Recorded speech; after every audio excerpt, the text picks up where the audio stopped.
GloryDaze, the best of Morning Glory with PJ and Jim on Radio Nova. With insuremycars.ie. Get low prices and save on your car insurance today at insuremycars.ie. Podcast time again. I'm saying that to PJ just so that he knows what we're doing. Yeah. What's this now? Are we still on? Who's coming in? What's happening? I'll tell you something. We're starting now, and not unusual to many listeners of the podcast. They might have found this attitude before, but I'm starting this podcast today, and I'm pissed off, and that's the truth. And I'll tell you why I'm pissed off. Well, producer John that works with us has upset me greatly today. We had a chef in the studio today, and this is something that has happened routinely through my life with people. A chef came in and he made food, nice food, good food, food we wanted, food we look forward to, food we talked about all week, fucking good food, right? He came in, he cooked the fucking thing, and Jim had a slice, and I had a slice, and Clint had a slice, and what did John do? He took 2 bites and left it there, and he walked off, fuck off, and he didn't say a thing to anybody. And now it's cold, and it's half eaten, it's between me and Jim. What would we have done with that slice? We'd have finished the fucking thing, wouldn't we? Because we were looking forward to it. Correct. And John with his nibbly gobbly mouth. And I can't believe it, because let's face it, John always looks like he's starving. Yeah. Do you know what I mean? And he's always he looks going like on. He needs feeding. He's always going on about, I got a pork in where I got 65 sausages for $5. Well, what did you do with them? Throw them in the bin? Half eat them? Yeah, I can't believe he only had, and I wouldn't mind. I'd actually, because this particular chef who did come in, not only did he cook some fantastic, he brought with him these delicious Mikado cakes, right? Oh, and so like they were absolutely gorgeous, right? But I would have actually sacrificed one of them to eat the savoury thing that he cooked. Yeah. So I'd have given John. I'd have eaten them all. No problem. I was just because that was lovely. It was so good. It was really. I hate when this happens. You go to a party, you hate anybody you go to food. Yeah, I do. It really winds me. It grinds my guts. It does to see like you have 3 slices or something. You go, here we go. Now I know the way this is going to go. I'll be out with Kelly or something. It's just I know the way it's going to go. When it comes down to the last slice, there's 3 bits left, right? Yeah. I want all 3 bits. I'll be honest. I want them, right? Yeah. And then you're there. You fucker, I'm there, right? Well, he's going to eat one anyway, so that's one. So we're down to 2 bits. And then, Kelly, what do you want one? Yeah. Now, do you want one? Yeah, I told you I want one. Are you sure now? You're going to nibble the fucking thing and leave me? No, I thought I want. So I ate mine, 2 bites. Yeah. She's there licking it and sniffing it. Rubbing her chin on it or whatever it is. Right. You know, and then we're about to leave or whatever. She puts the plate down and they're going, look, that's not finished. That is not finished. You didn't want one. Why didn't you let me rip you off a piece like we do with the children? You didn't want it. Yeah. You didn't want it. You just wanted it. And now it looks ridiculous. I go over and I start picking up people's leftovers. And there'll be loads of them. Completely edible leftovers that people have left. You know, around in plates. Are you talking about just in being in a random restaurant you'll pick up other people's? No, surely you're talking about your own children and Kelly and stuff. No, I'm talking about a restaurant. But no, I want to pick up the leftovers, but I can't. Society says I can't. Go over and finish that man's pizza crusts, or says I can't go over and finish. Yesterday I was doing this mental health talk thing. Although I'm very aware that this current conversation makes me sound mentally ill. But I was walking around and it was like, there was a couple of sandwiches I wanted, I couldn't get my hand, and they were half finished on the table. Wow. I said, I want them, but I can't go. I can't. And do you, above all people who deserve them, because let's face it, you are a couple of sandwiches short of a picnic. Permanently. But no, seriously, because what the weird thing, the other side of that is, right? You hate sharing food. I do. So I'm amazed that you'd actually even consider tearing a piece off for Kelly. I suppose it's the lesser of 2 evils. Well, let me tell you this, right? I say I hate sharing food. I hate sharing food in a one way. It's like, imagine sharing as a motorway, right? Right. So I hate sharing food when I have food and it's going out. I don't mind sharing food when you have food and it's coming in. I don't mind sharing food in that fashion. Yeah. I know what I want. I'll eat all of that. Yeah. You're not welcome to participate in it. I trust me. Everything I have, every fucking crumb is going to get finished. Yeah. If you want it, you ordered it, you want it, you're going to eat it. Now, if you're a pig stupid enough to order something you're not going to finish, and you're asking me, do I also want a piece? Yes. Yeah. No problem. And the other coming this way. The other technique that you've developed, which is brilliant, is that you make sure you're slightly faster than everybody else. Yeah, in a communal environment, it's a few of us always eating. finish first. Exactly. Yes. And then In both food and sex. Always finish first. Get to the goal.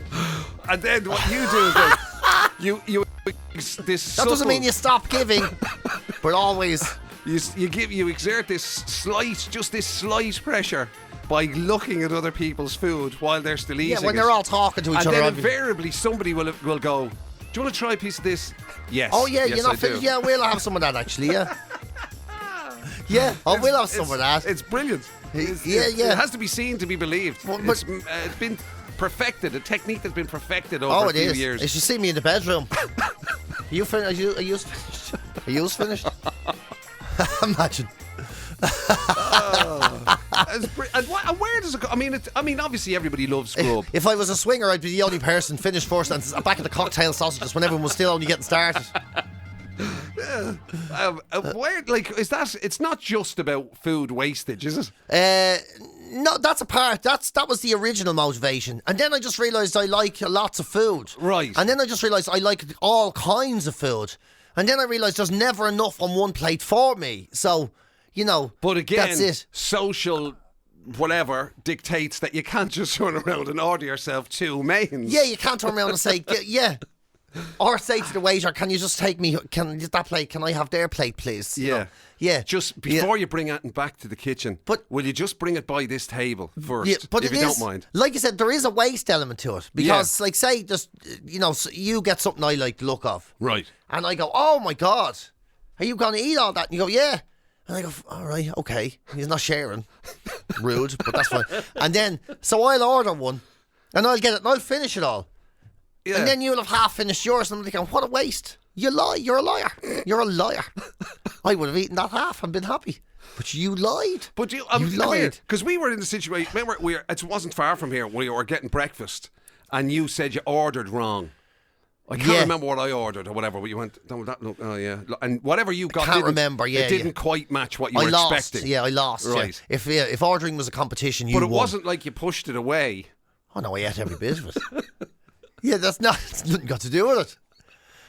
Yeah. Oh, yeah. No, that's nothing got to do with it. Oh, I've often got something like that is absolutely disgusting and then finished every bit of it and then ordered what I wanted. Wow. Yeah. Or, or just moved on to somebody else's food when they were claiming they were finished and there was still plenty left. Was there something we had in the airport once that you actually... There was. I think it might have been the only time I've ever seen you push something away. There was, yeah. There was. I can't even remember what that was. I remember what it was. We were told it was a lovely breakfast, a lovely Asian-style breakfast. Right. And we were like, oh, jeez, noodles this time. Pork belly, woo, you're joking. Right. And then we got it, and I thought it was... it didn't live up to your expectation. Yeah. Smell a foot off it. Smell of a foot off it. I was there, I'm not eating that. Yeah. I'm getting something else. That might have been unique to yours. But mind you, that was the same day, and Jim will tell you this is true, that was the same day. My taste buds probably weren't what they should be because we got around the coffees in, and I drank the full coffee, like the large cup of coffee, and said to Jim, that was the worst coffee I ever had in my life. And then Jim says, that was tea, PJ. And it's when I drank a woman's tea. Do you remember that? With the tea bag With the tea bag sitting in it. Yeah. And I was like, that was the worst coffee I've had in ages. And she goes, oh, that was my tea. She was left with a coffee. She didn't want. Oh, man. Yeah, but the other thing about you, though, is you're actually pretty adventurous with food. I can be. Whereas most people, particularly when they're eating out, right, if they haven't been somewhere before or whatever, if they don't know what they like about they are, because it's like, there's a mad hang-up about ordering the wrong thing. It's like that's where the wastage comes in. I'm going to have to pay for this and I won't really like it or whatever. So they get mad paranoid about ordering the wrong thing. Yeah. You go for anything. You're really adventurous with grub. Yeah, I will. I'll have a go. Yeah. I will have a go. Yeah, definitely. That's true. Yeah. Probably sometimes on the basis it works that out if you brilliant. don't like it, you'll eat somebody else's. Oh, yeah. I'll eat it anyway. I will eat it anyway. And probably get half of someone else's, or a quarter of two other people's, or something like that. Yeah, definitely. So this is an issue of this is a lot. I'm not also above having jellies in my pocket in a restaurant. If wow, if things are going to finish, in case there's quite a wait between courses. Yeah. I'm not waiting on the dessert for age. Sometimes the desserts are too small. You're going right. That's done. Do you ever do that? You go to a restaurant, have a 3-course meal, that was gorgeous, and everyone's going, that was amazing, I was so satisfied. Oh, it's just the right amount and all. And you're, yeah. And then it says, we'll go for a pint. And then you just give us a minute, I'm just going to go to the toilet, straight into the centre, eating jellies. Starving. Coming out of the restaurant is going straight next door to and getting a chicken roll. A chicken roll, yeah. Turkish delight. Eating chocolate that tastes like soap. Just to get the... So obviously I know it's going to sound ridiculous, right? Sound stating the obvious, but you go to restaurants and food places for the food. Oh, definitely, right? Yes. Because you know the way there's a lot of people that treat. You know the way if somebody says, we must get together for dinner, or we'll have or we'll go out for dinner, or we'll do whatever, and they kind of mean it's the social aspect of spending a few hours together, and malingering over a few courses and a few drinks and whatever. No time for that. Those people ruin everything. I want to eat it. I want it in my belly as fast as possible, and then we'll decide what we'll do afterwards. And if we eat quick enough and it all going well, we'll be out of here in a half an hour. So you want to go home? Yeah, go home. So you didn't want the social element of it at all. It was like, sorry, you said dinner. Well, I've eaten now.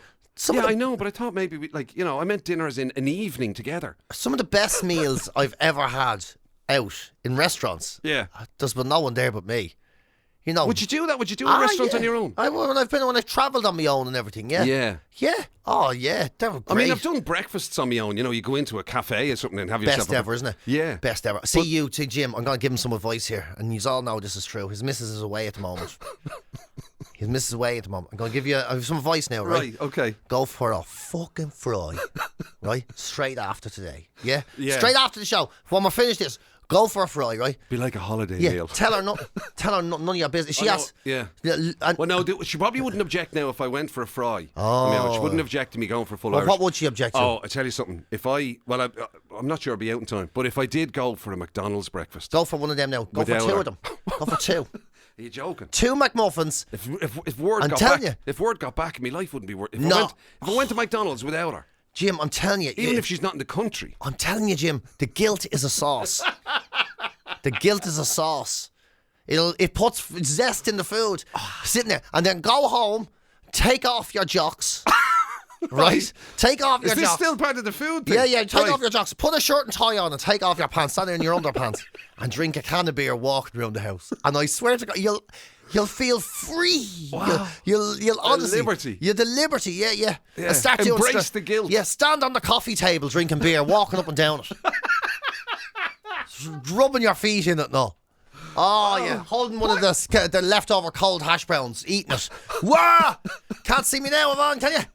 Yeah. What is it? Enjoy your holiday! What is it Guilt is a sauce. About blokes that never grow out of that free gaff mentality. Oh, I don't know. What is that? No matter what age you get to, there's still a weird sense of having the place to yourself. Because it's lovely. Like you were a teenager. Because it's lovely. It is lovely. No matter how much you love your other half, you love your partner, you love your kids, you love the people in your life. No matter how much, you never want them. You don't want them to be away for more than a weekend or whatever. But to be able to just fuck off. For one night or 2 nights and just shut the fuck up and be over there and I'll be here and eating and doing everything you love, but without you. It makes it better. I know it. Only for now. Not permanently better, but for now. Yeah. It's better. Right. The first one I'm having on my own was better than the last one I had with you. That's the truth. And when you come back, we'll start again. That'll be a great one. Yeah. But eventually we'll annoy each other again, and that's when time for one of us needs to well, that's what I was going to say, again. Because the other side of this is now next weekend. I'll be away. And she'll be the same. So she'll have to... Now, I wonder, does she get the same buzz? Obviously she does. Definitely For a start, the place will be cleaner, will smell better. I don't know. Basically, all of that stuff. I think you'll be gone, and she'll be there wearing your pyjamas, making sausage sandwiches. Living it up, sparking up cans of Guinness. Hey, I think she'll be living it up. Yeah, I think so. It could be.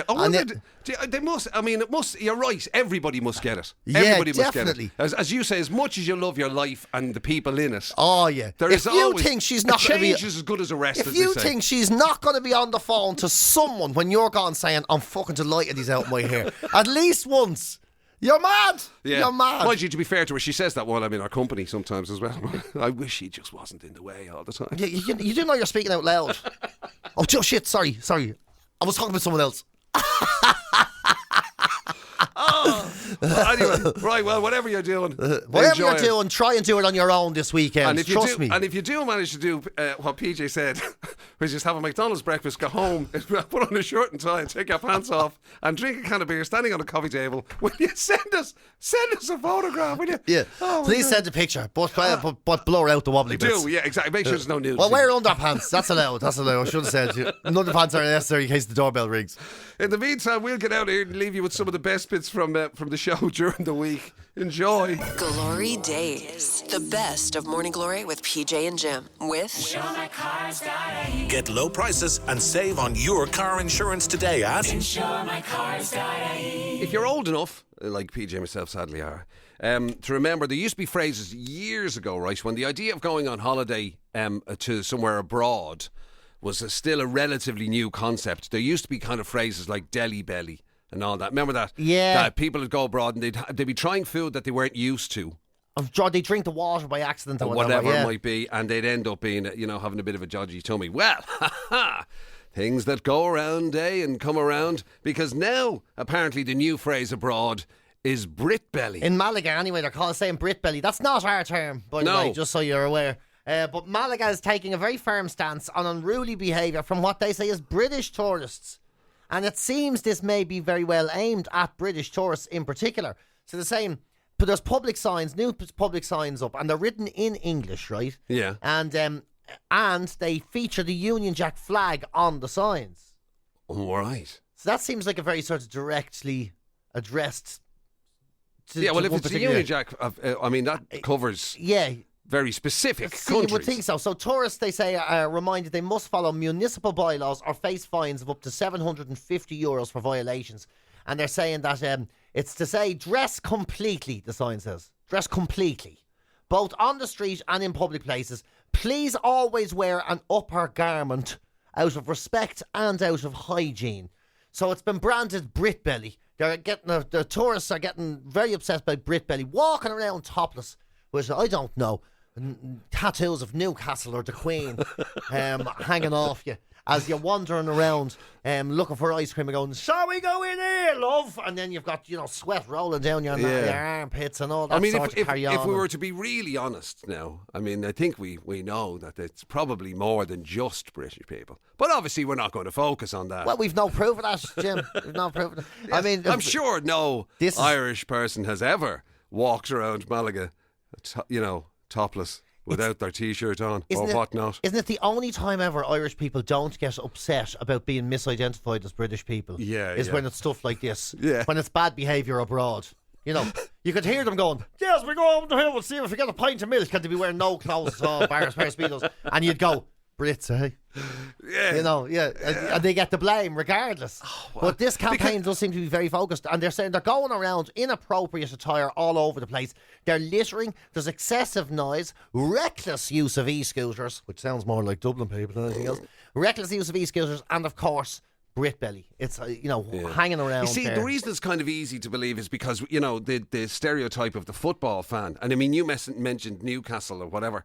There are segments of football fans in England who seem to pride themselves on being able to not have to wear any sort of top in any sort of circumstance. Tail ends of England, Portsmouth and Newcastle. For some reason, everybody has their tops off. It just seems to be a thing. Is that what it is? Well, I don't know. It's the just my own extremities. The extremities, the edges. Wow. You get no one in Norwich is sitting there with their man.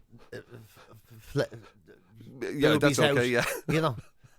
Doing their thing, but it's like it seems. So to Delia be, wouldn't have it. Delia Smith wouldn't put up with a Norwich fan. Joking me now, it's all far too dignified. And they're saying that it's not just a sort of an assault on the eyes. They're saying it's for hygiene reasons as well. Very unhygienic to have some sweaty fella rub off something. Yeah, some sweaty lad walking in and going. You could be dripping over the buffet. Don't you even serve chips?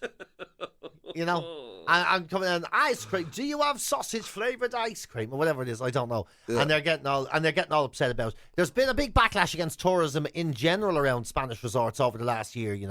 saying that. They thought that was the lifeblood. I thought they needed that. Yeah, but they're upset about it now. They're saying it's gone beyond the excess. So there's too many. Like, they're saying they love tourism. They love a certain amount of tourism. But now signs have started popping up that say tourists go home, or tourists, you're ruining the area. From the normal people, the residents types. Yeah, because Airbnbs and hotels is also completely swamped. So now a lot of Spanish places are turning their ire towards all tourism. Not just British tourism, but Irish tourism, German tourism, the whole lot. So there's like an anti-tourism movement in, like you said, countries that and normally would have that sort of thrive on it. Like, you would wonder how they would exist without it. But there you go. So now the new sort of laser pointer is being pointed on the poor fella who's just trying to walk around a bit hot with his belly hanging out. Well, at least you know you'd be completely safe in that circumstance. How do you mean? Well, famously, because you are a man who literally wears a t-shirt, pair of socks, and nothing else. But at least you have your top on. That's the worst offence ever. Oh, sorry, I thought it was just a t-shirt you weren't allowed to not wear. GloryDaze. It's the very best of Morning Glory with PJ and Jim on Radio Nova with InsureMyCars.ie. Get low prices and save on your car insurance today at InsureMyCars.ie. We should mention at the passing of the great James Earl Jones. James Earl Jones died yesterday, died. was it? Or yeah, he died middle yesterday. Of the night or something, or yesterday? Middle of the night. What was he? 90-something? 93. 93 the voice years of old. I have to, the Darth Vader thing is probably most famous. Yeah, of course, yeah. But I have to say, my favourite one is when he was Mufasa in The Lion King. The voice of Mufasa in The Lion King. That was brilliant. I'm going to have to watch that now. Oh, that was so good. I know, yeah, but look at that. Isn't it one of those movies that sort of changed so many people's childhood and everything? I mean, his voice was just, that's the thing. He was the original CNN guy. Yeah. He was the guy who used to go, "This is CNN." All of that carry on. Yeah, because he's one of those people. And at 93 years of age, his voice never failed. Like, because it sounds mad, but like you said earlier, voices do age. Of course, you do. And you probably don't notice it yourself because you're living with it yourself every day. But other people normally notice it. Oh, it's or if you listen back. Slow decline into obscurity for most of us. But like, he was in the Hunt for Red October and Field of Dreams. Very good in that as well. Very good in the Hunt for Red October. He was King Jaffe Joffer in Coming to America, which was one of your favourites. What a brilliant and hilarious role that was. Yeah. Oh, God, I tell you, his voice is nearly as good as Jim McCabe's. I can tell you that much. Let me just... Of course, yeah. Sadly, I didn't get quite as much out of it as James Earl Jones. Well, I wouldn't... Come here, you. You won't... I told you about a certain sausage salesman, right? I beg your pardon? Yes, I did. This sounds like the weirdest euphemism I've ever heard. I did. I need to tell you again. On Saturday, I was at the St. Anne's Market, the St. Anne's Food Market. I forgot it's about a year ago since I was there last. And I remember I went to the sausage man there, the charcoal barbecue. Right. And I went up and he was going the whole, Jim McCabe. Oh, the voice. I'll never forget it. Wow. He's a sausage salesman and you came back empty-handed is what you're telling me. I certainly did. I had enough of him and you after the conversation. And that's the truth. It's about time. Brilliant. Think of what it's like for me having to put up with this PJ Gallagher love-in every day of my life. Well, if it's anyway as annoying as he was about you, I can't imagine how unbearable it is. Because, and I have to say, at first, lovely fella. And he was doing the whole thing. Oh, jeebus. He's unbelievable. His voice is just the best voice I've ever heard. I followed him from station to station. I was very annoyed when he got the job with you. Because I can't hear him as much. He goes, it's all you. It's the wrong time. Because you keep talking, yeah. And no problem saying it. It's the wrong time of day, and you talk much more. It was when it was just Jim. It was the best. He goes, I came to this country. He starts giving it all this. Oh, he's not Irish then? No. And he starts giving it all this. Wait till you hear. You're the James Earl Jones of the Colester sausage people, right? And he was giving it all this. It's not a particularly well-known tribe. That's his tribe, very, yeah. Jim McCabe, when I came to this country, I had very poor English. Hardly any English. But Jim McCabe, I could understand Jim McCabe. I'm not even joking. I could understand him. I learned my English. I learned my voice through Jim McCabe. He's so good. What sort of a wind-up is this now? I swear to God. I'll tell you what the wind-up was. Me. I was furious. He never gave me a mention. So you're saying my future lies in teach English as a foreign language, is it? To the sausage men of Colester. And he was giving it all that, yeah. Oh, his voice. He taught me English. He taught me as I was trying to learn and find my place in the world and all. He's giving it all this. Jim McCabe's voice was the background to all of this. I was there. It's a pity it's not the background of this conversation because it's doing my head in. I think I might get a little sausage shrine out of it. You should. From the sausage people of Leicester. And he's giving it all this then. Jim McCabe gets free sausages here for life. He gets charcoal barbecue. I'm moving. Free hot dogs for Jim McCabe for life. And I was like, oh, well, I'll let him know. And he goes, no problem, that's €5. You don't have cash, he says. You can't get signal here in the park. GloryDaze. The best of Morning Glory with PJ and Jim. With Get low prices and save on your car insurance today at InsureMyCars.ie. Friday the 13th, a day, of course, that's as we were talking about earlier on. For some people, they associate with kind of superstition, bad luck, maybe. But for other people, they associate it with, particularly since the movies, they associate it with, like, you know, spooky, slightly creepy things. All that kind of stuff, yeah. And HuffPost, you know Huffington Post, they put together these 8 weird things, creepy things. Yeah, just that only happen on Friday the 13th. No, not quite. Just 8 sort of just weird. Just trying to add to the creepiness, that's all. Yeah, but you I know. Yes, you're right. Particularly happen on Friday the 13th. So what? These are everyday creepy things? Everyday sort of things that if they happen, they're weird, right? Right. The thing is, one of them, I do a lot, and I can't figure out why it's weird. Well, okay? You know, if I was expected to be surprised by that, I'm not. Well, have you ever been on you do something weird and creepy. And I don't know it's weird and creepy. Yeah, again. Self-awareness, I wouldn't have put it very well, I'll see now when we get to it what you think. So one of them is touching a stranger's hand by accident. You know how weird that always is. Do you ever try and do you ever do that? Do you ever touch a stranger's hand by accident? Yeah. What, reaching for something at the same time or something, and then you sort of weirdly stroke their hand. Yeah. All right. Or you go to hold hands with the wrong person or something like that. Oh Lord. I've done both of those. And that is weird. And then there's one if a stranger picks something off you or tucks a tag in. Oh, like, yeah. When you just have a thing there. Oh, that would, and then you're like, get your bleeding hands off. What are you doing? You know that is, even though they're trying to be nice. Even though they're trying to be nice. It does feel a little bit. I'm just going to get that there, and they pull something off. It feels a little bit kind of, especially, I have to say, I'm sorry, but especially if it's kind of, you know, a man to a woman. I just took your label is showing it, or something, you know what I mean? No, that is, and it does feel.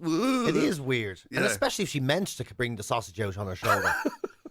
And then they say someone whispering into your ear when it's just the two of you.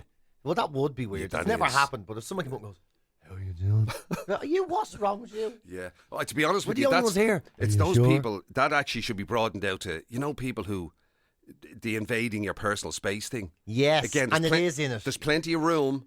But they still insist on standing almost shoulder to shoulder with you to speak to you or talking to you, and you can feel their spit hitting you on the chin and all that. That is always weird. You're like, what the hell? And people who, like, even if they're sitting beside you, like in a pub, or it happened to me the other day actually, they're sitting beside you at a bar or whatever, and there's plenty of room, and you can hear them. It's not like it's loud. It's not like they're trying to, and you can hear them perfectly, but they still insist on leaning over to talk to you.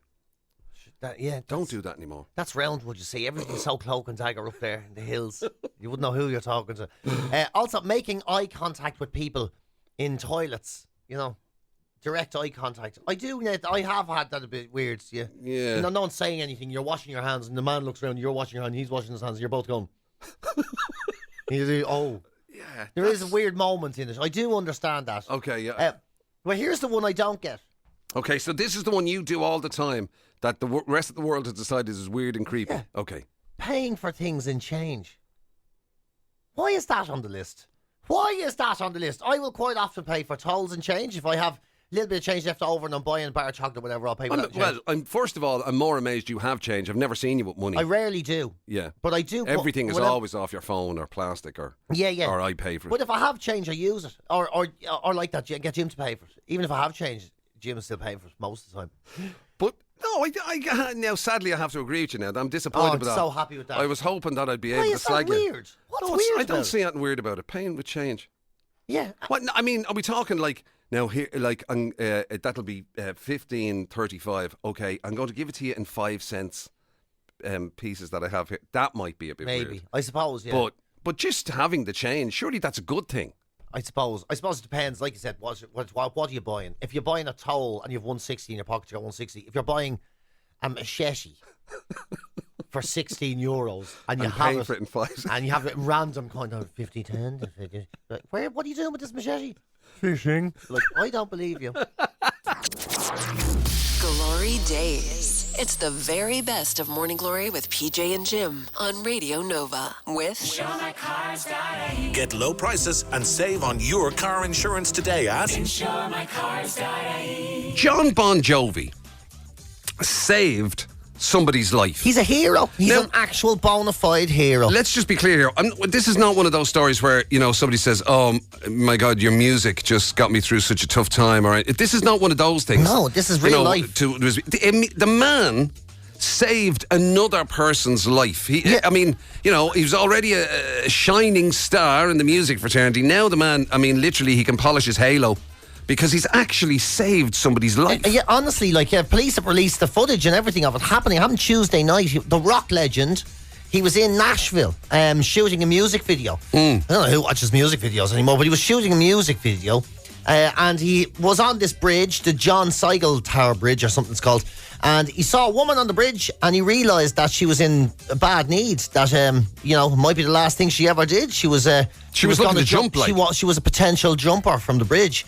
Wow. And he approaches the woman with a friend as well, and he begins talking to her, and they talk for a few minutes, and then eventually John Bon Jovi and his friend, they reach out and pull her back from the bridge. They, literally talked her down. So Nashville police have issued an official thank you to Bon Jovi on their Twitter account and all that as well, saying, well done. These are the type of people we need, and it's fantastic. So he's a proper hero.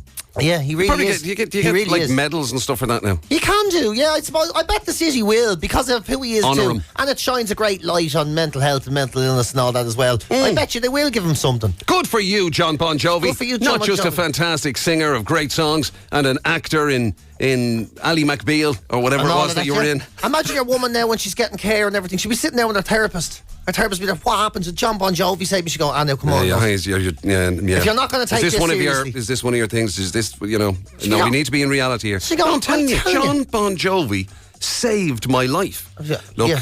Well, look, I listen to Aerosmith myself, and I know they've had a great effect on me.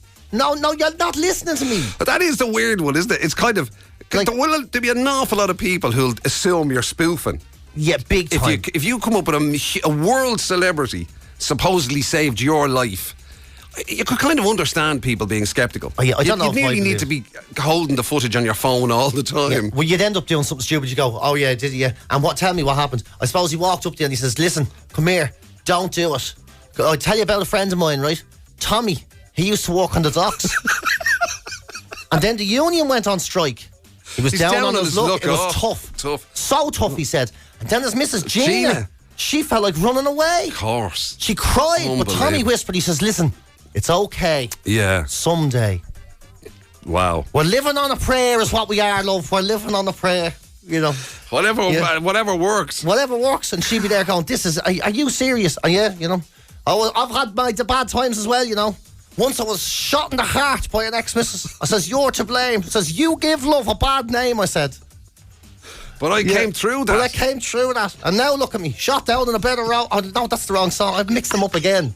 Lay me down in a bed. That's the second time. Yeah. It's shot down in a blaze of glory. Oh, yeah. Lay me down on a bed of roses. Well, whichever one of them sounds more positive, that's the one I am. That's what he would say. Yeah. They would, in fairness. She's got to have a job in her hands convincing the world that John Bon Jovi. Yeah, it was John Bon Jovi who saved her life. Yeah. He was saying, never say goodbye, he says. Never say goodbye. Holding on, we got to try. Holding on. You've got a million of them, haven't you? I may have been a huge fan of Slippery When Wet. You've been listening to Glory Days, the best of Radio Nova's Morning Glory with PJ and Jim. Catch the show live weekdays 6 to 10 on FM, online at nova.ie, or on the Nova app. With InsureMyCars.ie. Get low prices and save on your car insurance today at InsureMyCars.ie.